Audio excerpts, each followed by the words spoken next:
Este acto, como sabéis que por eso estáis aquí, es un homenaje a las 13 Rosas. Es el primero de esta temporada nuestra del Ateneo Republicano de Zaragoza, que organiza la temporada 24-25, que lo organizamos a partir de ahora de septiembre, luego todos los meses vamos haciendo cosas. Este primero lo organizamos conjuntamente con Erial Ediciones, con MUEL, que es Movimiento hacia un Estado Laico, y con PAMA, Plataforma de Acción Memorialista de Zaragoza. En primer lugar, agradecer a la Diputación Provincial de Zaragoza permitirnos realizar en este antiguo salón de plenos, que es bastante bonito, y disculpar a Rubén Estevez, que es el diputado del Grupo en Común Izquierda Unida, que por problemas de agenda no nos puede acompañar y dar la bienvenida en nombre de la DPZ, como es costumbre en los actos que aquí se celebran. Yo no os voy a hablar de las 13 Rosas porque para eso hay gente más experta que yo que os lo irán comentando aquí, en una mesa que abriremos después del documental que vamos a proyectar y que está moderada por Marina Fortuño, periodista, y con la participación de Pilar Catalán, que es artista memorialista, que fue la coordinadora del proyecto Las 13 Rosas en 2016, que os lo comentaré luego, y Gabriela Sierra, que es historiadora. Bueno, solo quiero comentaros que el Ateneo, bueno, yo asistía a la del 16, 17, 18 y 19. Para el 20 se paró esto por lo de la pandemia. Entonces, bueno, estaba parado, la pandemia se acabó y yo veía que no seguía. Y entonces empecé a intentar ponerme en contacto, con Erial Ediciones. Bueno, al final me pusieron en contacto con Pilar Catalán y estuvimos hablando ya el año pasado y hemos tenido 3, 4 o 5 reuniones, no sé cuántas, pero bueno, y hemos llegado a este acto que se hace hoy y que se continuará con un acto en el mismo monumento a las 13 Rosas en el Parque Grande, en la glorieta de las 13 Rosas del Parque Grande José Antonio Labordeta de Zaragoza. Entonces, vamos a pasar ahora a la proyección del documental que se hizo en su momento, en el 2016, que lo hizo Pilar Catalán, y que pues lo pasamos a ver, y luego habrá una mesa que ya la avisaré para anunciarlo.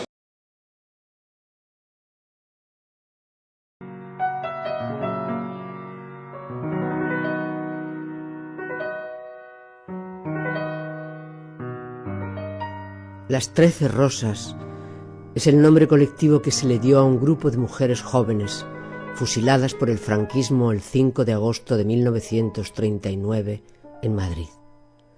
Sus edades estaban comprendidas entre los 18 y los 29 años.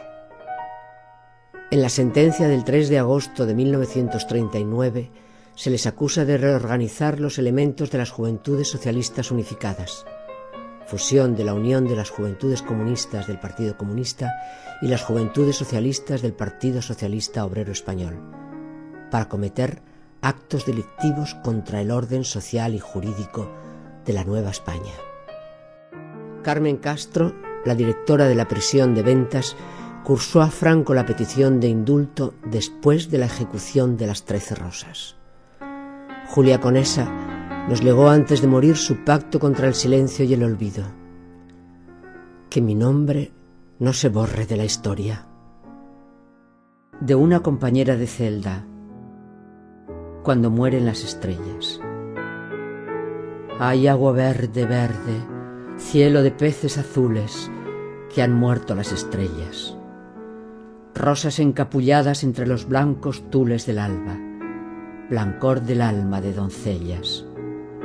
Hay agua verde, verde, al suelo han caído las estrellas, 13 estrellas rojas, azules y amarillas, y la tierra se cubre de azucenas por ellas, de blancas rosas y de campanillas. Que han muerto las estrellas. Hay agua verde, verde. 13 estrellas han muerto, 13 vestales del tiempo de la libertad, vírgenes, que en blanco cortejo sin lanzar un grito, en brazos de la muerte, van hacia el infinito. Hay agua verde, verde, que corre silenciosa entre líquenes y fecundas los campos y el huerto con esencias eternales.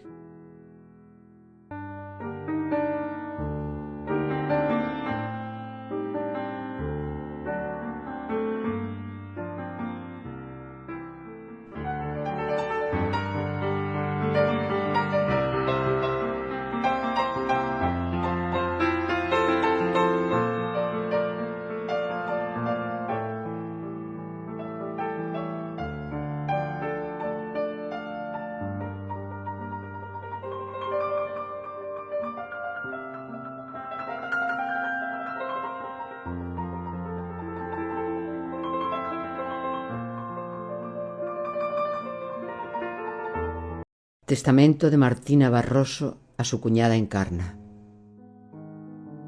¿Qué es esto que me das, Martina?, acertó a decir Encarna.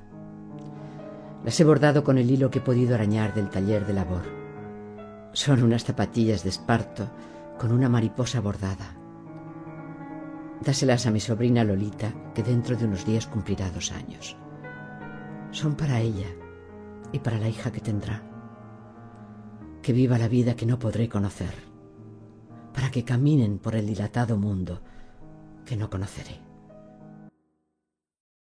Querido, muy querido hijo de mi alma, voy a morir con la cabeza alta, solo por ser buena. Tú mejor que nadie lo sabes, Quique mío. Tu padre y yo vamos a la muerte orgullosos.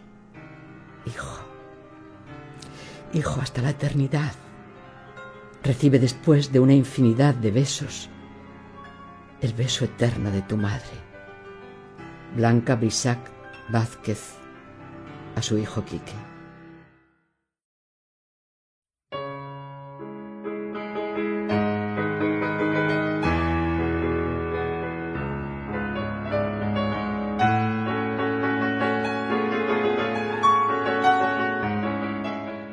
Que los nombres no se borren de nuestra memoria, que se restituya el nombre de quienes forman la genealogía de nuestra historia reciente.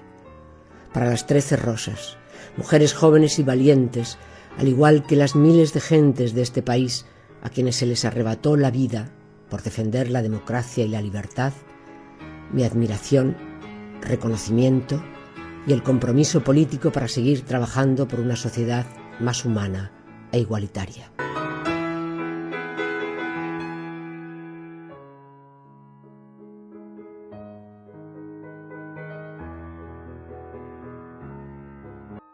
Cruzaron la vida sin vivirla, desnudas, sin escuchar los andamientos que siembran arrebatos.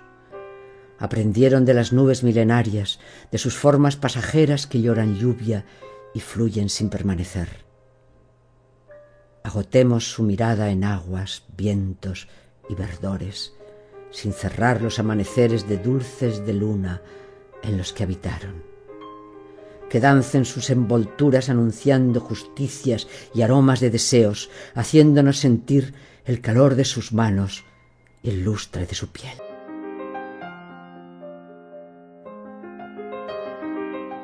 Adiós, madre querida, adiós para siempre. Tu hija que ya jamás te podrá besar ni abrazar. Que mi nombre no se borre de la historia. Julia Conesa Conesa.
Bueno, como habéis visto, este documental fue realizado, diseñado todo por Pilar Catalán. Al final. Bueno, y ahora vamos a dar paso a la mesa que os he comentado al principio, que desde lo más próximo a mí está Marina Fortuño, periodista, y que va a ser la que va a coordinar o organizar un poco la mesa. A su lado está Pilar Catalán, que es artista memorialista, y luego Gabriela Sierra, que es historiadora. Después intervendrán representantes de los cuatro organizaciones que colaboran en el acto, que es el Ateneo Republicano, la revista Crisis, Día de Ediciones, Muel y PAM. Y después es cuando, bueno, luego hay se ha visto una actuación musical, pero yo no he visto una. Ya está. Vale. Y luego es cuando, si hay tiempo, abriremos turnos para posibles intervenciones del público en general. Bueno, entonces ya doy la palabra a Marina y... La verdad es que ha sido un éxito de convocatoria, como estamos al final del verano ya, un viernes, pero da gusto ver que todavía estamos pendientes de recuperar la memoria, porque con los tiempos que vienen y con tal y como está la situación en Europa y tal y como está la situación en nuestro país y tal y como está la historia, tal y como está el periodismo, pues la verdad es que nos cuesta mucho trabajo seguir adelante, reivindicar, pelear por todos aquellos que dieron tanto por este país. Bueno, pues enseguida vamos a escuchar a Pilar.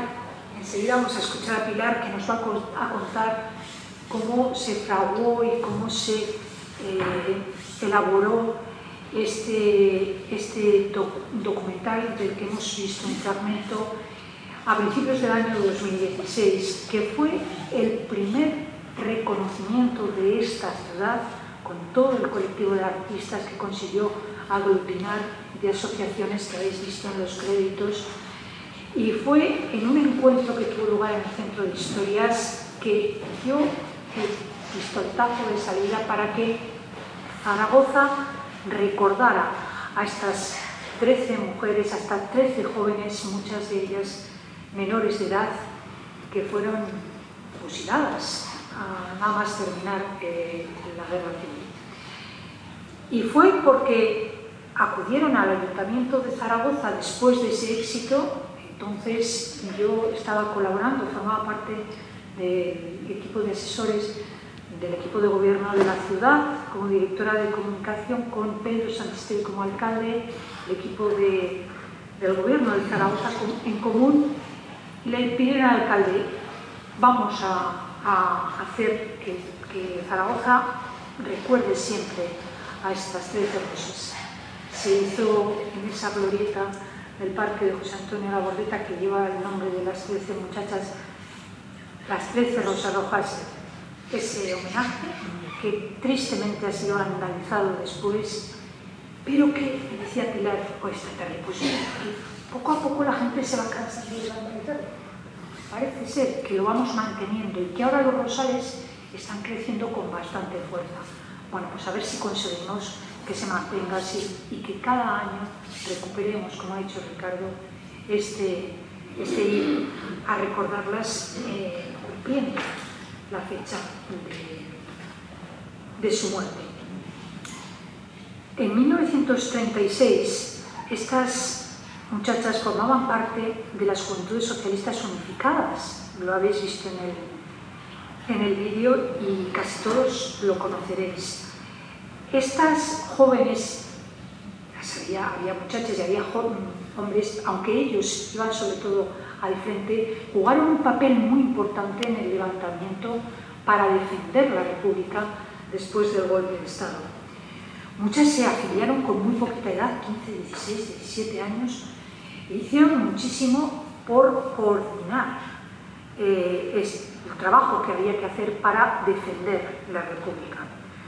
Por eso vamos a situarnos en ese momento histórico, vamos a conocer un poco, no, casi todos lo conocéis, a recordar en qué momento estaba España, cómo les costó defender esa república, sobre todo siendo tan jóvenes. Gabriela Sierra nos va a situar en lo que vivieron estas mujeres en ese momento antes de que fueran ajusticiadas, antes de que fueran a morir. Gabriela es historiadora especializada en historia contemporánea, ha desarrollado su labor académica en temáticas relacionadas con la memoria, la Segunda República en Aragón y la transición.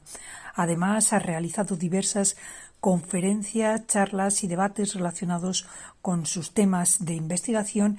También ha realizado diversos cursos sobre historia de las mujeres en distintas asociaciones y colectivos de mujeres, así como charlas y debates sobre las mujeres en la Segunda República.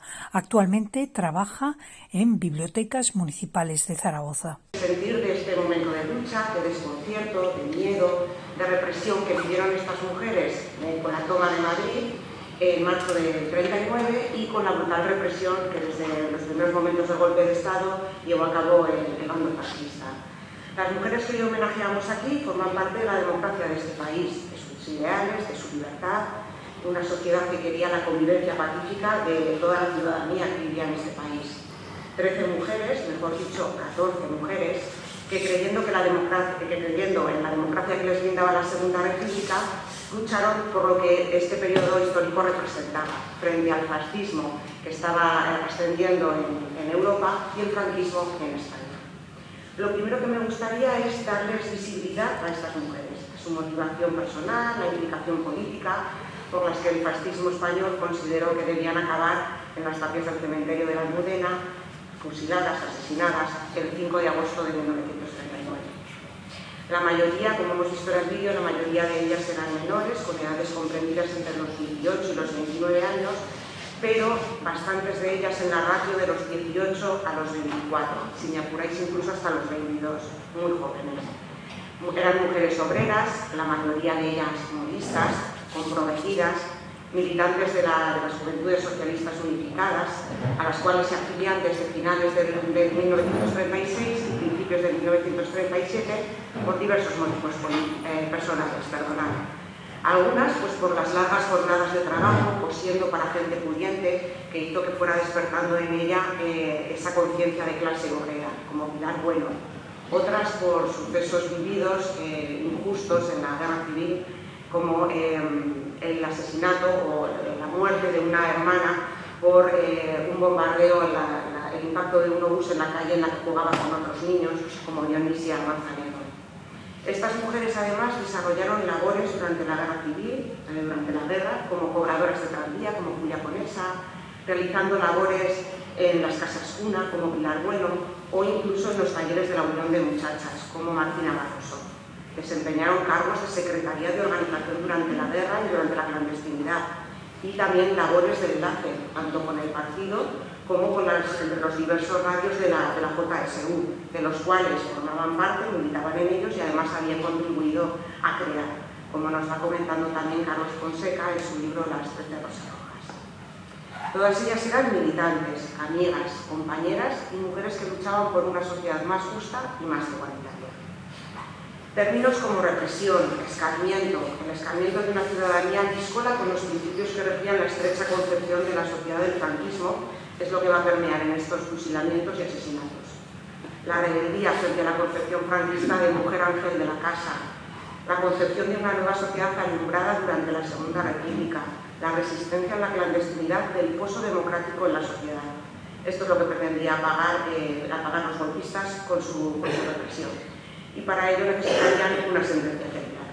Por este motivo, como ya todos y todas sabemos, van a apoyar en el asesinato del comandante de la Guardia Civil Isaac Abaldón, el de su hija y el del conductor en el que circulaban el 29 de julio del 39 para dar una sentencia ejemplar. No podían dejar sin respuesta a este hecho y sin un castigo ejemplar.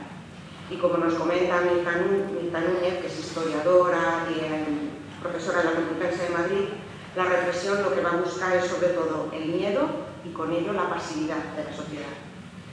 Es en este castigo ejemplar en el que se ven involucradas las 13 rosas, 14 con Antonia Torres, que son sometidas a un consejo de guerra urgente junto con otras 43 personas, todas ellas jóvenes, militantes de la JSU o del Partido Comunista, y que detenidas en mayo del 39, antes de que se cometiera el asesinato de Isaac Abandón, son acusadas de este atentado en Cataluña. El día 3 serán juzgadas, y podemos denominar juicio al teatro que realizaban, y son acusadas del delito de adhesión a la rebelión militar, con el agravante de trascendencia de los hechos y peligrosidad, por supuesto sin hacer mención a este atentado del comandante de la Guardia Civil. Se les va a condenar a la pena máxima, pena de muerte, y se les va a condenar por defender la legalidad republicana ganada mediante las urnas, como nos dice Benito Díaz en su libro El asesinato del comandante de la Guardia Civil. Solo un día después, o si me permitís unas horas después, sus nombres van a ser escritos en la saca del 5 de agosto de 1939. Esa noche negra va a ser relatada por sus compañeras y amigas de la JSU y también compañeras de celda en la cárcel de Viveras. Sus testimonios van a quedar plasmados en el documental de Verónica Vigil y de José María Almela, que mi nombre no se borre de la historia. Una de estas amigas es Carmen Cuesta Rodríguez, la Peque, como la llamaban, compañera de la JSU, que será condenada a 12 años y un día de prisión. Esa noche Carmen nos relata que dormía junto a Victoria Muñoz, Victorita, como ella la llamaba, cuando comenzó a escuchar unos ruidos raros de puertas, lo que le extrañó ya que las puertas se cerraban por la noche, y vislumbra una luz que acompaña a ambas mandantas. En ese momento Victoria se incorpora y pregunta qué pasa. Carmen nos relata que desconcertadas cogen sus vestidos y se incorporan para ver se ponen de pie para ver qué está ocurriendo. Es entonces cuando Victoria es consciente de todo. Se agarra al cuello de Carmen y en estado de shock nos comenta Carmen que le empieza a decir: Mari, Mari, que me matan. Ya han matado a mi hermano. Mi pobre madre, Mari, que me matan.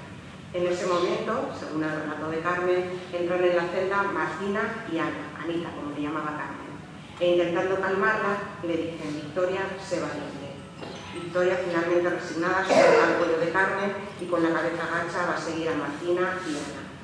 Antes de salir, Carmen nos dice que Martina se gira hacia ella y que le dice: Mari, que te arreglen lo tuyo, que si no te matan como a nosotras. Esta es la última vez que Carmen ve a Victoria.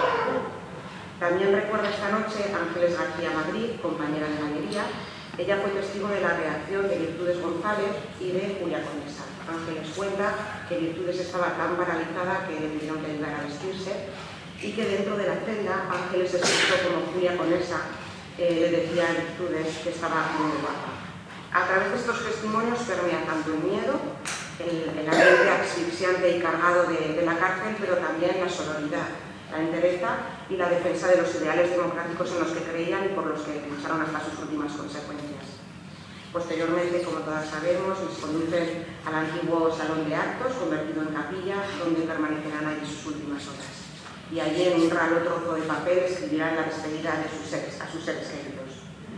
En la madrugada del 5 de agosto son conducidas a las tapias del cementerio del Este, donde serán fusiladas, y Ángeles García, siempre desde su recuerdo de aquella noche, nos relata que cuando arrancó la camioneta se escuchó una voz que comenzaba a cantar el himno de la Joven Guardia. Una voz a la que se unieron las voces de las demás. Somos la Joven Guardia que va forjando el porvenir. Nos templó la miseria, sabremos vencer o morir. Notable es la causa de librar al hombre de su esclavitud. Quizá el camino hay que regar con sangre de la juventud.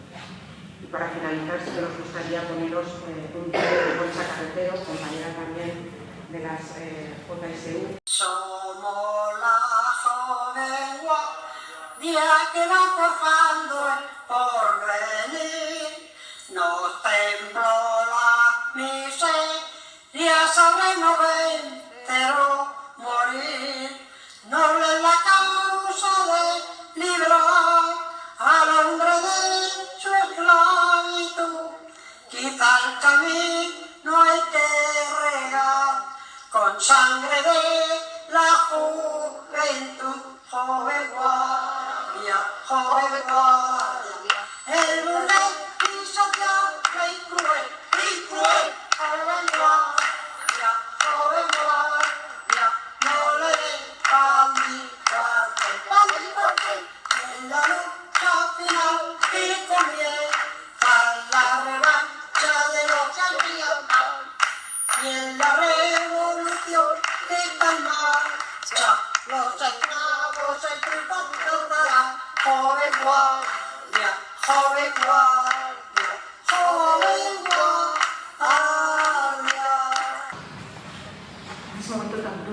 complicado que vivieron estas mujeres y que los historiadores, afortunadamente, habéis sabido recuperar.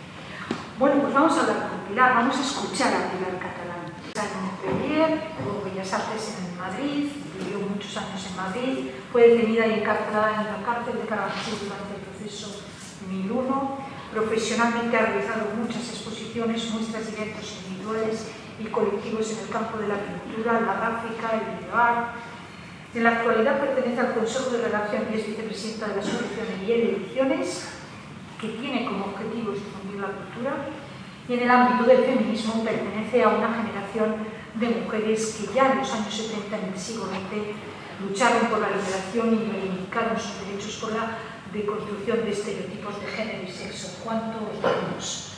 ¿Cuántos debemos, Pilar? ¿Cuántos debemos las mujeres que ahora mismo estamos en el feminismo? Bueno, pues vamos a hablar con Pilar, vamos a escuchar a Pilar Catalán. Gracias, Marina. Buenas tardes a todas y a todos. Qué bien encontrarnos hoy aquí. Como dice Marina, yo lo que voy a hacer es solo recordar cómo se gestó el proyecto de las 13 Rosas aquí en Zaragoza. Este proyecto estaba ubicado en un contexto de recuperación de la memoria de las mujeres de la Segunda República. Creo que recordarlo es hacer redes intergeneracionales, cuestión que creo que es muy importante. El proyecto se organizó en 3 fases. La primera de ellas fue un encuentro en el Centro de Historia al que acudieron más de 200 personas, una tarde repleta de emociones intensas en las que hubo diferentes actuaciones. La primera de todas fue la proyección de este audiovisual que acabamos de ver, que solamente habéis visto un fragmento, porque en él colaboraron muchísimas personas del mundo de la política, del arte y la cultura, pero que por cuestión de tiempo nos hemos obligado a fragmentarlo. Así que a las personas que colaborasteis os pido disculpas por ello. En segundo lugar, hubo una performance formada por 13 mujeres pertenecientes a las juventudes socialistas y comunistas de Aragón, una performance que titulamos Aromas de Deseo, y en las cuales hice una lectura de todos los telegramas, cartas y poesías que nos habían mandado.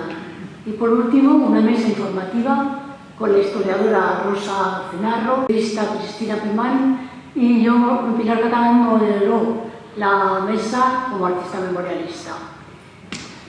Recordar aquella tarde en el Museo de Historia, todavía hoy yo creo que nos emociona muchísimo.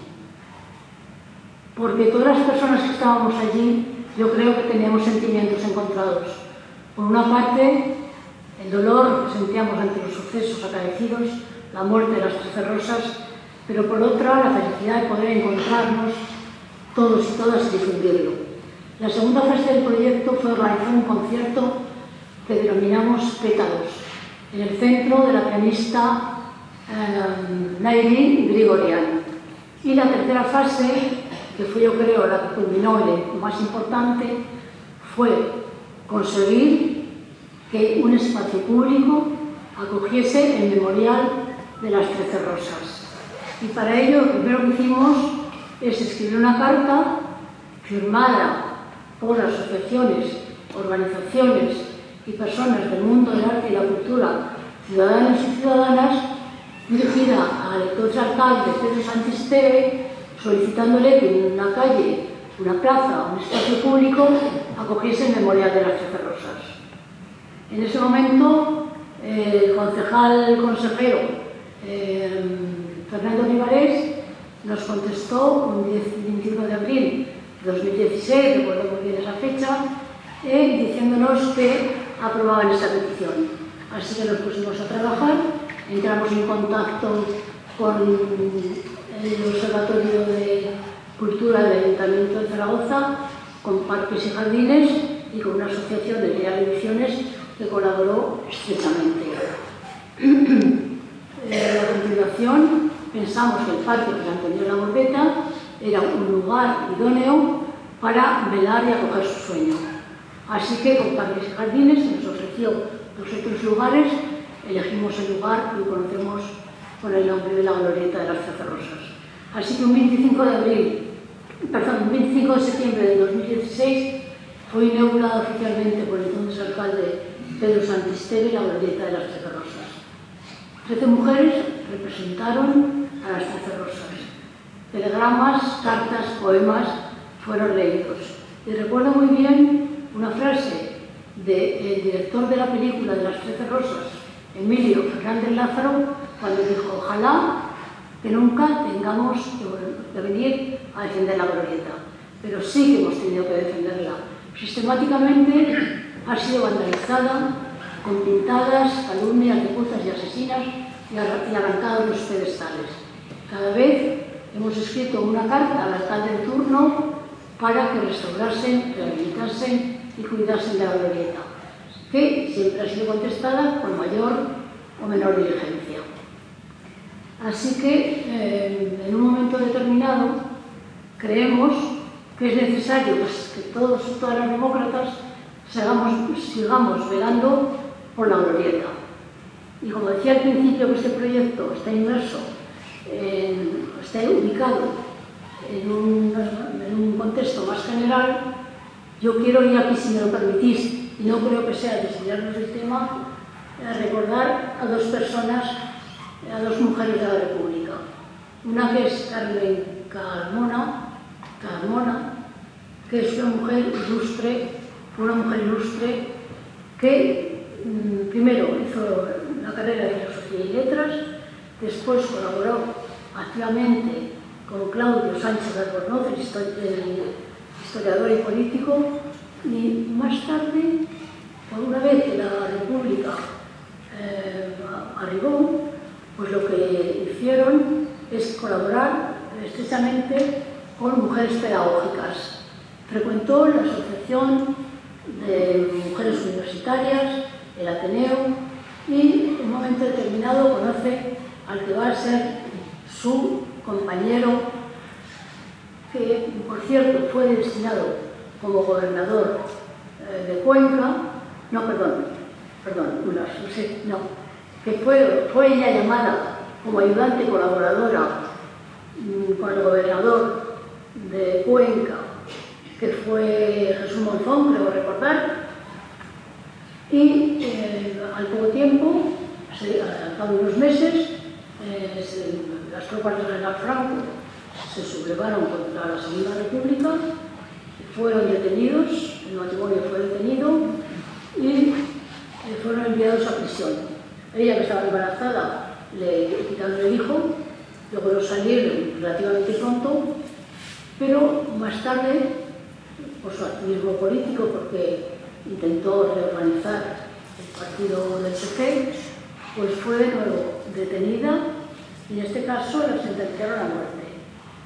Esta sentencia a muerte fue realizada por cadena perpetua y más tarde estuvo finalmente 7 años en la cárcel y salió en 1947.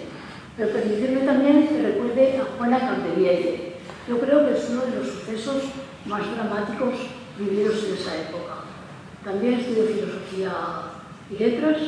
Es una mujer que de alguna manera tuvo un compromiso político muy importante y tuvo que huir, embarazada ya de su hijo, de La Coruña, de su compañero, fue gobernador civil y se refugiaron a Alicante, ya embarazada de cerca de 7 meses.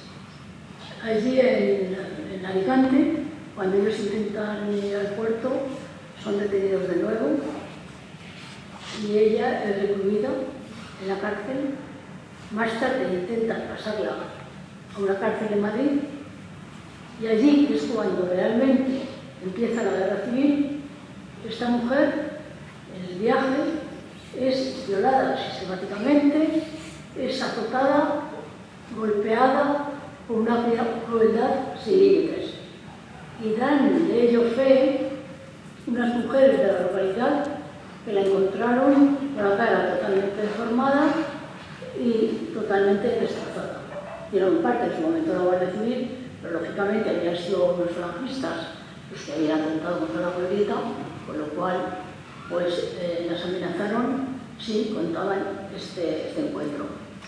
Y por fin, para finalizar el tema, quiero recordar a la Rosa número 14, que ya la han mencionado tanto Gabriela como Marina, que fue una mujer, que fue compañera, fue vecina de una de las 13 rosas de Luisa Rodríguez de la Fuente, trabajó de la fábrica de sobres, y esta mujer no fue fusilada por un error administrativo que figuraba, su nombre figuraba como Antonio en lugar de como Antonia, pero sí fue fusilada el 19 de febrero de 1940.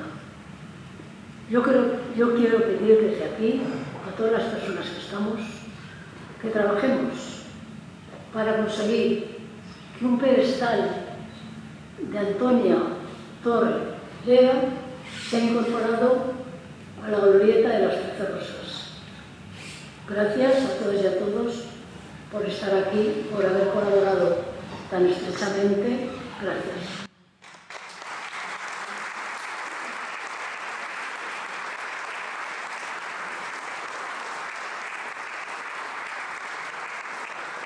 Gracias a ti, Pilar, por seguir ahí en la lucha y sobre todo recordándonos todo el camino que queda todavía por hacer y por andar, porque nos acabas de nombrar a 3 mujeres, a Carmen, a Juana y a Antonia, de la Rosa 14. Pero ¿cuántas más quedarán en esas juntas o quizás en otros sitios? Yo invito ahora mismo, decía al principio del acto, Ricardo, que después podríamos abrir el turno de preguntas, pero yo, si la gente le apetece aportar algo o preguntar a mis 2 compañeras aquí, pues abrimos el turno a las sugerencias que queráis aportar. Habéis tenido muchos obstáculos, los historiadores, los artistas, las historiadoras, para descubrir estas vidas, ¿verdad, Gabriela? Cuesta mucho todavía investigar, ver cómo era la vida en esa Segunda República y sobre todo cómo fue la represión en los primeros años del franquismo. Sí, bueno, como ya han comentado los historiadores, en otras entrevistas, en otros trabajos, tanto el acceso a los archivos sigue estando becado en muchos aspectos, así como también documentación, fusilamientos que no se quedaban registrados en los cementerios. Entonces hay una serie de documentación que queda oculta y que poco a poco lo que va haciendo es también no saber exactamente el volumen de esta represión o el volumen de lo que fue posteriormente el franquismo en este aspecto. Y como historiadora sí, hay dificultades en acceso, por ejemplo, a archivos parroquiales o a otro tipo de archivos, sí que nos hemos encontrado constantemente. Casos en Aragón que pudiéramos referenciar de una manera, pues llevar una vida no parecida, pero sí paralela a lo que vivieron las 13 rosas en Madrid. No soy consciente de nombres, seguro que aquí en esta sala, exacto, hay compañeras y compañeros que saben muchísimo más al respecto, y si alguien quiere hacer una intervención, pues yo no soy consciente, sí, que seguro que las 13 rosas son las 13 rosas, pero esto es algo común en la represión.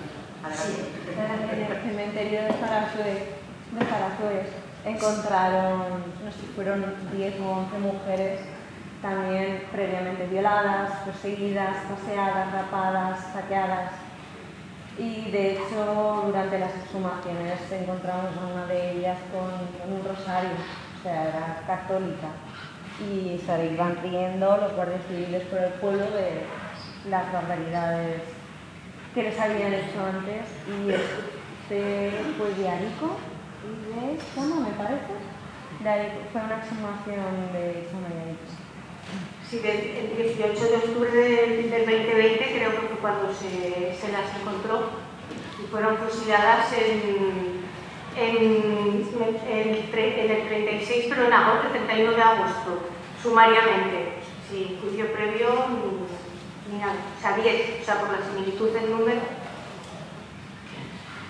Hay que situarnos, señora Pilar, no sé si querías decir algo. Hay que situarnos en el papel que muchas de estas mujeres tan jóvenes jugaron en ese momento. O sea, muchas de ellas formaban parte de los cuadros de dirección de los partidos políticos. Muchas eran organizadoras y formadoras de talleres, de trabajo para poder mantener la vida, dijéramos, en la República a pesar de la contienda, a pesar de la guerra. Y hay que ver que eso se está olvidando también. En estos momentos no está documentado, sí está documentado, pero no se le da la difusión y la publicidad necesaria, el papel tan importante que las mujeres tenían en la sociedad de la Segunda República, que en muchos momentos se perdió completamente, pero que ahora nos costaría reconocer, porque en algunos aspectos se dio marcha atrás de una manera brutal. Y a lo mejor desde el periodismo,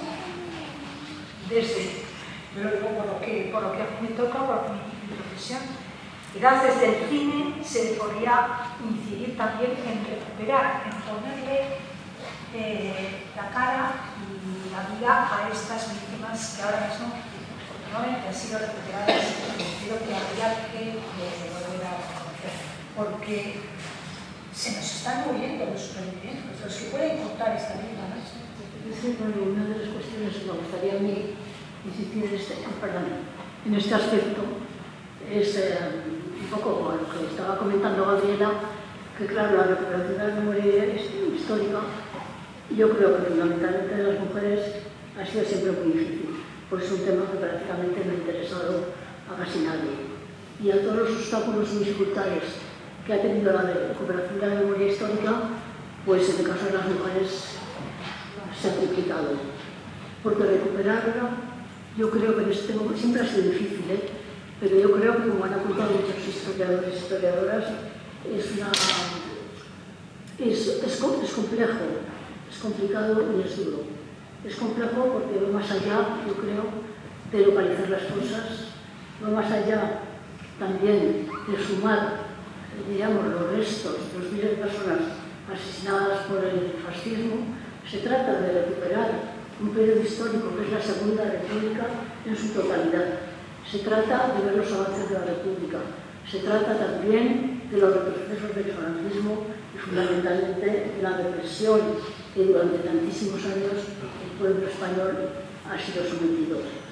Pero además yo creo que la derecha, y yo creo que hay que manifestarse, hay que decirlo, ha puesto siempre todas las dificultades y obstáculos posibles para que este proceso siguiese adelante. Yo recuerdo muy bien la ley de memoria histórica promulgada por el que fue en 2006-2007 por el gobierno de José Luis Rodríguez Zapatero. Se implementaron una serie de medidas, digamos, para las ayudas económicas y logísticas para ayudar a las víctimas. Pero ¿qué sucedió? Que todas esas ayudas, pues la derecha en un momento determinado las eliminó de manera drástica, pero en la nueva memoria, la nueva ley de memoria histórica, pues sabemos en el punto que se está intentando derogar en muchísimas comunidades. Pero por otra parte, pues claro, han fallecido muchísimas personas. Ya no pagas ese testimonio. Ni el secretario oral. ¿No? Sí, perdón. Sí. Que hablando de que estáis hablando de la memoria sobre las mujeres, yo, varias compañeras de aquí de Zaragoza estamos en un proyecto a nivel de España de nietas y bisnietas de mujeres en la República. Estamos haciendo, la verdad que hay muchísima gente, entonces estamos haciendo un relato de la vida de nuestras abuelas que pasaron fusiladas o represaliadas en la visión nuestra, ¿no? Como nos enteramos, nuestra relación. Y creo que es un proyecto muy emocionante. Gracias por ponerlo en conocimiento de este foro tan interesante y tan interesante. Bueno, Ricardo me dice que hay que ir terminando, que si no, no va a dar tiempo a concluir este acto y hay muchas personas que todavía tienen que hablar. Por mi parte, muchas gracias. Gracias Gabriela por haber estado en esta mesa. La organización de este acto pues van a intervenir. Entonces, en primer lugar, interviene el Ateneo Republicano de Zaragoza. Ya interviene desde ahí porque está un poco fastidioso. El Ateneo está, yo creo que estamos muy contentos todos, sobre todo de la labor que han hecho algunos de nuestros integrantes y de la acogida que ha tenido por las asociaciones que nos han apoyado, y sobre todo agradecer a Pilar, a Marina y también a nuestra querida historiadora, que es Gabriela, que nos han puesto muy en el día de lo que entonces sucedió. Bueno, yo solo quiero decir que como Ateneo Republicano tenemos muy presente el problema del fascismo y el problema, sobre todo, de que esto, del principio de no repetición. Vemos que el fascismo, una de sus patas fundamentales es un patriarcado absolutamente asesino. Entonces, si ya en una guerra las mujeres son objeto de mayor represión por su condición de sexo, también en este caso por la condición ideológica. Y eso se reflejó no solo en el caso de estas 13 muchachas, sino en el caso de muchísimas y casi todas las que murieron. Que yo reivindico que no murieron inocentes, murieron comprometidas. La inocencia es otra cosa. La inocencia es a lo mejor la del niño de 14 años que fusilaron también en los 42 claveles que fusilaron el mismo día. Porque desde luego el fascismo no es protector de la familia, ni de la mujer, ni de los niños. Le da igual, todo lo que se le oponga arrasará. Y recordemos que precisamente la figura de la mujer en las 13 rosas ha sido bastante vilipendiada últimamente estos años por cierto partido que no voy a mencionar, y lo mismo que el presidente de Baleares no ha tenido ningún empacho en hacer trizas una foto de otra preciosa mujer, de otras preciosas mujeres que también fueron fusiladas en Baleares. Yo solamente celebrar también que veo muchos, no voy a decir los brotes verdes, ¿no? Yo veo muchas rosas florecientes, que no nos pensemos que porque nos veamos las caras y seamos muchos mayores, no. Hay mucha gente joven que florece y que tiene a lo mejor unas ideas que no son exactamente las mismas que nosotras y no las mismas maneras de ponerlas en práctica, pero que sí que se rebelan y que lucharán contra el fascismo y por una sociedad mejor como lucharon estas mujeres. Muchas gracias. Editorial Fernando Moreno.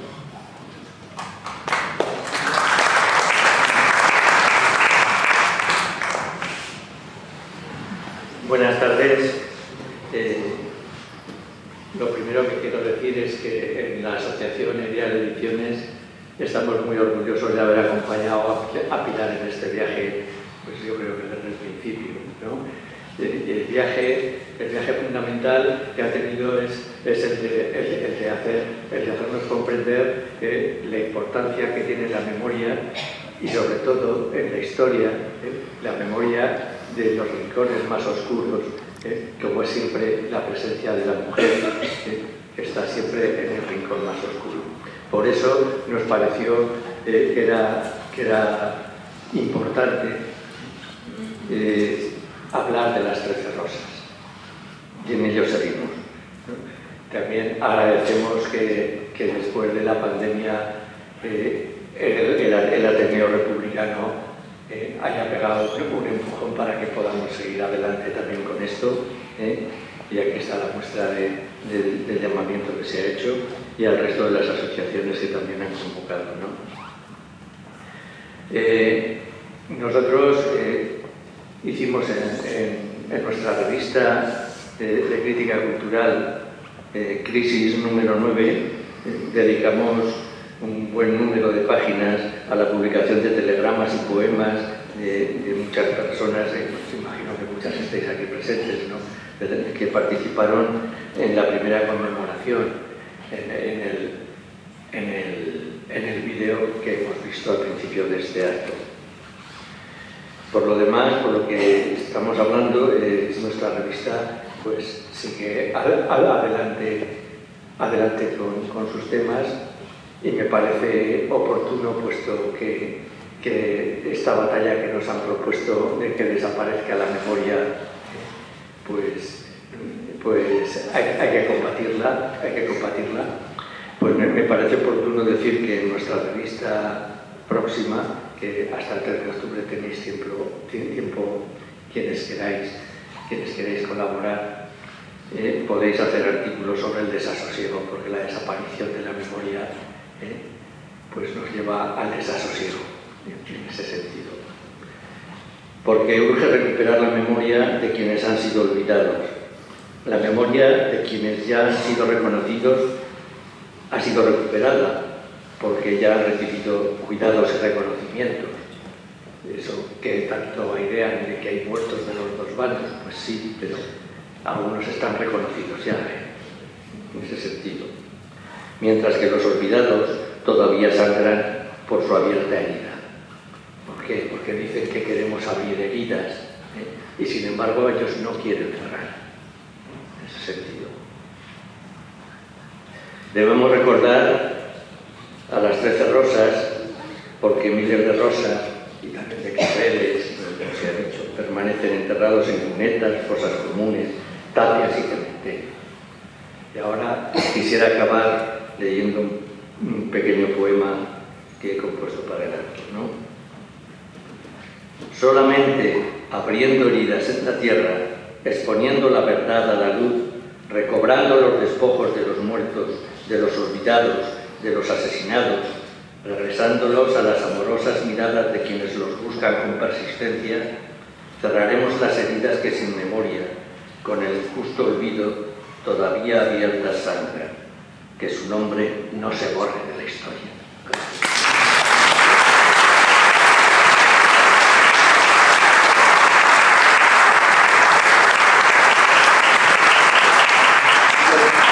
Otra de las organizaciones colaboradoras es el Movimiento hacia un Estado Laico, que es MUEL, y por representación va a hablar Sandra Jiménez.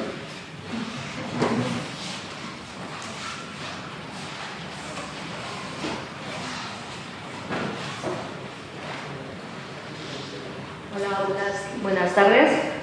Primero agradecer a Ateneo por tomar la iniciativa de retomar esta iniciativa, y también a la Diputación Provincial por acogernos y participar.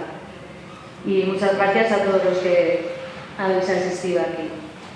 Todas las personas que estamos aquí compartimos los mismos sentimientos e indignación ante los hechos acaecidos con la sublevación franquista y la consiguiente dictadura que sufrió este país. Sus consecuencias siguen oprimiendo a una sociedad que no puede cerrar este capítulo negro de nuestra historia. La falaz transición no ha podido con las ideologías e intereses que manipulan nuestro país, y las puntuales esperanzas que quienes creemos en la democracia hemos depositado en determinados gobiernos se han esfumado. Es una pena que en pleno siglo XXI una democracia europea no esté a la altura de lo que su ciudadanía pasada y presente merece. Qué bueno sería que este homenaje se organizara cada año desde las instituciones, gobierne quien gobierne, pues significaría que en nuestro país la derecha puede llegar a asumir que la dictadura fue algo salvaje y fue algo que no debe volver a ocurrir.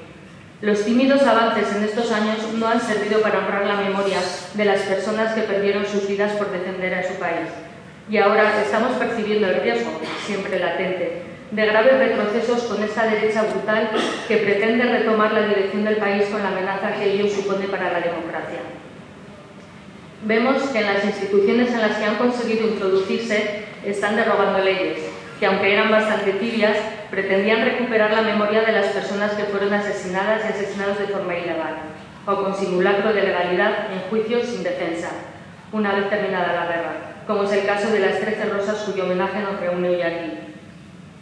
A pesar de esa tibieza normativa, la derecha que ha reaparecido no lo puede soportar. Les incomoda la memoria, les incomoda la brutalidad que siguió a la guerra, no por la brutalidad en sí, que no repudian ni condenan, sino porque no quieren que se sepa, se estudie, se difunda. Duele comprobar que las 13 rosas no solamente no reciben homenajes institucionales cada año, sino que sus monumentos son vandalizados y siguen siendo tratadas como terroristas en ciertos medios de intoxicación. El dictador quiso enseñar lo que les podía ocurrir a las mujeres de izquierdas y sirvieron de cruel ejemplo. A la vez, también sirvieron para que en Europa se supiera hasta dónde puede llegar el fascismo cuando quiere eliminar a sus oponentes. Sirva este homenaje también como denuncia de la penosa transición a la democracia que nos han vendido. Veamos. Una ley de amnistía que se utilizó para que la derecha del golpe de Estado no fuera jamás investigada, ni por sus robos ni por el genocidio posguerra. Una judicatura que se acostó franquista y se despertó demócrata solamente de nombre. Una iglesia católica que bendijo al dictador, que sirvió para señalar a quién había que fusilar y que coló en la Constitución su presencia, única institución con nombre propio en la Carta Magna, y su intocable influencia en la sociedad española. Una monarquía corrupta, carísima y de ideología ultra. Un armazón legal que favorece el bipartidismo, con la connivencia de los grandes medios de comunicación. ¿Cómo habrían sido las vidas de Virtudes González García, Luisa Rodríguez de la Fuente, Victoria Muñoz García, Adelina García Casillas, Julia Conesa, Dionisia Manzanero Salas, Elena Gil Olaya, Ana López Gallego, Martina Barroso García, Joaquina López Lafite, Carmen Barrero Aguado, Pilar Bueno Ibáñez y Blanca Brisat Vázquez, y de tantas y tantas otras rosas que, por ideales o no, fueron privadas de forma violenta de vivir una vida como todas las que estamos aquí. No os olvidamos, nunca os olvidaremos y seguiremos trabajando por un país republicano, laico y feminista. Nuestro respeto y admiración a todas y todos los que dieron su vida por la República.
Gracias.